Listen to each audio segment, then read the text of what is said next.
I've gotten a lot of emails in the last couple of days about my statements from last week because it's been circulating around, and I said some things about Barry Loudermilk last week, and they've been making the rounds. Now, if you don't know, Barry Loudermilk is running for Congress out of Cobb County. I believe it's Georgia 11, Phil Gangry's district. Phil Gangry running for the Senate now, not running for his congressional seat. Open up that seat. Ed Lindsey, Barry Loudermilk, Trisha Pridemore.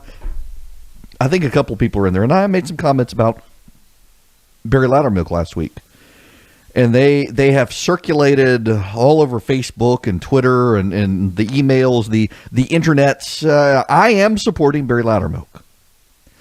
And I've tried to be very clear to everyone that this is not a ding on his opponents. I'm not going to get into attacking opponents, although there is a very interesting story from the AJC on how one of Barry Loudermilk's opponents tried to bait him into a hit on himself.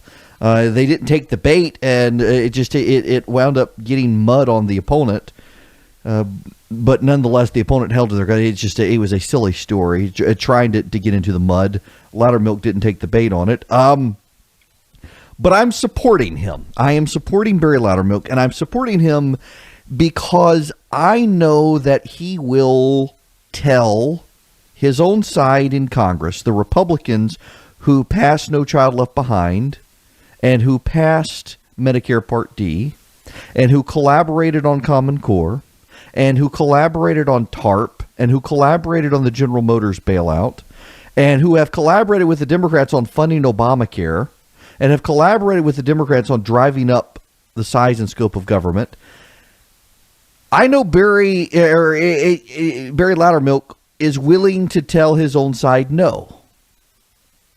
I do believe that the past is a pretty good indicator of how people will behave in the future, and he in the past was willing to tell his own side no. You can find that Jared's telling me on the podcast on the 16th. On WSBRadio.com. There you go. See, I can do what I'm told on occasion. In any event, so I'm supporting Barry Loudermilk. I am. And people have asked me about that. Did they take it out of context? What was the deal? No, it was hard to take that out of context. I'm supporting him because we need Republicans who will tell our own side no. There's polling out that the President of the United States is dragging down Democrats nationwide. 2014 looks to be a banner year for the Republicans. The Battleground Survey, which is a pretty good survey, got it right in 2012, got it right in 2010, got it right in 2008. The Battleground Survey shows that the Republicans have swung into the lead on the generic ballot by several points. The Republicans have another wave year in 2014. And I want Barry Loudermilk in that wave. I want Republicans in that wave who will tell their own side no.